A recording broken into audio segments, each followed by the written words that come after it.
Vamos a un pantallazo de cómo están las cosas hasta el momento o hasta las últimas horas sobre el tema Cángel, ¿no? Que está detenido ahí y no sabemos en qué momento el presidente Fernández va a anunciar algún tipo de acuerdo con los bonistas de Wall Street, no todos, dejando afuera a los que hasta el momento no quieren acordar, a pesar de que no hay tanta diferencia entre la contraoferta del grupo de fondos encabezado por BlackRock con respecto a la última oferta que había hecho el ministro Guzmán.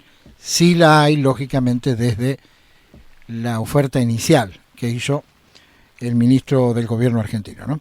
Doctor Giuliano, ¿cómo le va? ¿Qué dice, Claudio? ¿Cómo le va? Buen día. Bien, bueno. Perdón, tengo mucho retorno. Me escucho más fuerte yo que usted. Hoy estamos generosos, por eso le dimos mucho retorno. Ahora lo acomodamos. No, ahora... Bien. No, sigue estando, ojo. Lo bajamos sigue. más todavía. ¿Cómo están las cosas hasta el momento? Bueno, a ver, mejor me abstengo de calificar porque las cosas no las veo bien, pero quiero fundamentar por qué, ¿no? Porque no las tiro por un estado de ánimo, sino por el análisis objetivo. ¿Se escucha bien ahora? Perfecto. Bueno, perfecto. Bueno, primero, hay que despejar acá un alto grado de escenificación, es decir, de teatralización de lo que está ocurriendo. Bueno. ¿Por qué digo esto? Porque la Argentina empezó el 21 de abril con una oferta y ahora se está analizando la cuarta oferta argentina. Cada una de las tres anteriores fue sacrificando posiciones del país, de tal manera de que ahora efectivamente las posiciones entre la Argentina y sus acreedores externos se ha acercado muchísimo más. Pero eso quiere decir que la Argentina se adecuó cada vez más a las exigencias de los acreedores, ¿me explico? Es decir, el hecho de que las posiciones se acerquen no es una noticia buena, es una noticia mala, quiere decir, porque aclaremos bien, ¿cuál es el nudo de la cuestión? De que a veces yo me paso leyendo comentarios económicos, imagínense, ¿cuál es el nudo de la cuestión del que nadie habla? Señores, acá la sostenibilidad de la deuda se cayó. El gobierno no tiene cómo demostrar que su argumento, que era nosotros vamos a pagar sobre la base de una sostenibilidad de la deuda, cosa que sigue diciendo con énfasis el presidente, lo dice para mí de la boca para afuera, dice, nosotros no vamos a contraer compromisos que no podamos cumplir, nosotros no podemos, esta es nuestra posibilidad máxima. Claro, ya sabemos que no lo podemos cumplir. Claro, cuando usted dice eso por cuarta vez, que no es la posibilidad máxima, ¿no? Y mientras está acercándose, le doy un dato. De acuerdo a la propia oferta Guzmán, las condiciones más o menos que quedan pactadas son las siguientes. En materia de monto, la Argentina prácticamente no pide quita de capital. A estos fondos buitres que, como hemos hablado, compraron deuda argentina al 30% de su valor de cotización, se le reconoce el 98%, o sea, hay una mínima quita de 2%. O sea, ya con eso hicieron el gran negocio, ¿verdad? Compraron a 30 y la Argentina se lo reconoce a 98. Pero la cosa no queda ahí. La Argentina, como usted recuerda, partió de la base de que antes de noviembre del 2023 no podía pagar nada, ni capital ni intereses. Eso lo dijo, lo repitió, lo enfatizó el ministro Guzmán. Resulta que la exigencia de los acreedores es, no señor, ustedes nos empiezan a pagar a partir del año que viene, 2021. Y hay que acordarse que estamos ya a fines de julio, ¿verdad? Quiere decir que en 6 meses la Argentina tiene que empezar a presentarle a los tipos un plan de pago. No, eso en materia de plazo. Después, el plazo de la oferta máximo era 27 años. Formalmente es 26 ahora, ¿no? Hasta el 2046. Pero eso es en los números. En el promedio real de pagos parciales, la vida promedio de la deuda baja a 11, 12 años. Y con la última oferta de Guzmán, la concentración de vencimientos aumenta en más de 10.000 millones de lo que se había pactado previamente para el periodo 2024-2030. Me explico para no confundir a la gente. la oferta contrae, es decir, aprieta el perfil de vencimientos. Lo que antes se pateaba para más largo tiempo, ahora cada vez se está pateando a menos tiempo. Y además, la tasa de interés de la Argentina, que empezó negociándose, en este momento sería una tasa promedio de un 3.3-3.4%, llegando al 5%, lo cual parece bajo, sería la mitad de lo que está pagando hoy la Argentina. Pero eso ocurre en un mundo donde las tasas de interés internacionales están entre el 0 y 1%. Bien.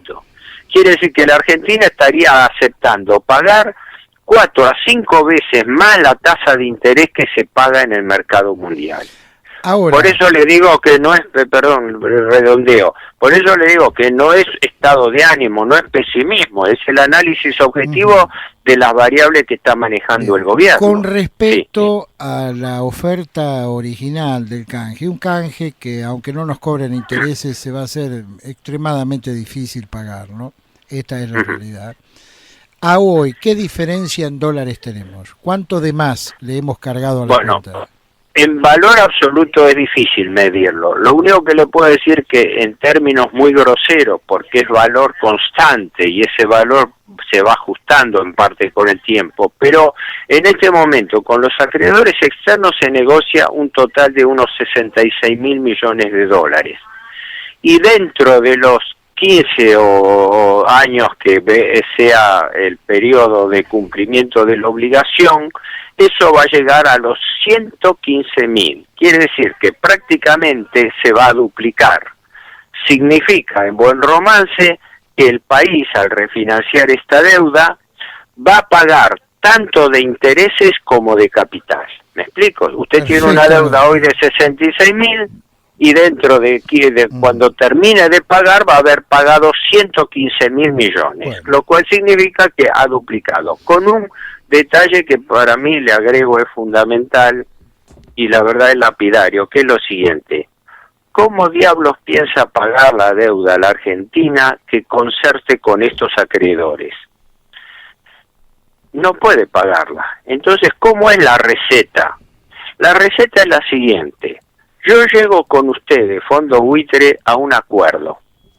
Entonces, gracias a ese acuerdo, voy a poder volver al mercado internacional de capitales, es decir, voy a poder volver a colocar más deuda en el mercado internacional. Y entonces, con la deuda que contraiga a futuro en el mercado internacional, les voy a poder empezar a pagar a ustedes. ¿Me explico? Vamos a pedir Esa es la lógica. Vamos a pedir prestado para pagar lo prestado. Para pagar este acuerdo, es decir, porque este acuerdo no se paga solo, este acuerdo se paga con más deuda, y es más, no solamente se piensa en pedir más deuda para pagarle a los acreedores actuales, incluso se ha sugerido que se tome deuda externa para pagarle y devolverle la plata al Fondo Monetario Internacional, porque resulta que el Fondo Monetario ahora quedó descalzado, porque presta normalmente más barato que los prestamistas privados, ¿no? La tasa estará en el orden del 4%. Pero ahora las tasas mundiales cayeron a 0. En la Unión Europea hay tasa negativa. Usted pierde plata si deja si coloca dinero. Y las tasas de los bonos que se toman de referencia, que son los bonos del Tesoro norteamericano a 10 años, están pagando menos del 1%, 0,91. Entonces, ¿qué ocurre? La Argentina va a salir, según este plan, si se ponen de acuerdo, entonces la Argentina va a ser bien considerada con la esperanza de que vuelva a colocar deuda en el mercado internacional para poder pagar la deuda que está ajustando ahora. Muy bien. Es el círculo perfecto de la usura. Bueno, mire, una sola pregunta me queda pendiente. Yo sé que usted no es mago, es un estudioso de esto. ¿Va a haber default o va a haber acuerdo? Bueno, la posibilidad, la hipotética alternativa de que después de tanto tiempo se llegue a un default, podría ser una jugada extrema del gobierno, pero sería tardía, porque después que estuvo usted negociando 8 meses, terminar declarando el default es lo que habíamos hablado. Esta es la política de pagar mientras se negocia. Para mí, lo he dicho 1000 veces, la Argentina debiera haber blanqueado su default en diciembre y negociado sobre la base de suspensión de pagos. Pero la Argentina no suspendió los pagos, los acumula. Y los intereses de vengados que le siguen corriendo ya suman 7.000 millones de dólares. 2.700 con los acreedores que está negociando, más otros 4.000 y pico que vienen de arrastre de los bonos discount del acuerdo del megacanje Kirchner-Labaña.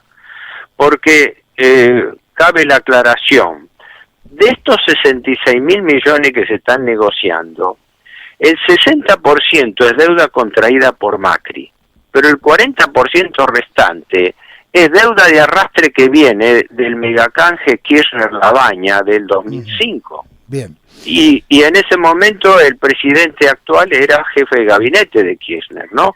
O sea que acá nadie está exento de responsabilidades. Entonces, con respecto a una tardía declaración de default, es muy improbable porque el gobierno está pidiendo a los gritos de que le consideren un acuerdo, ¿no?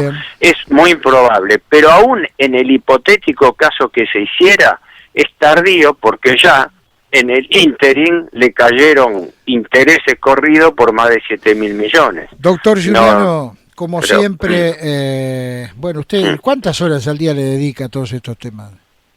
Bueno, teóricamente el 100%, prácticamente también el 100%, en el sentido de que, imagínense que yo estoy continuamente en esos temas, pero no vivo solamente abocado a este tema, correcto, sino a temas financieros, generales, pero yo ahora, digamos, yo técnicamente soy un jubilado desocupado, eso técnicamente. En la práctica, en cambio, estoy expuesto a trabajar más que antes, sobre todo con la cuarentena, pero no sé, transmito todo lo que sé. Yo no quiero hacer aseveraciones subjetivas. Lo que digo lo respaldo. Giuliano, que siga usted muy bien y muy gentil como siempre. Bueno, gracias por su llamado. Buen día, adiós.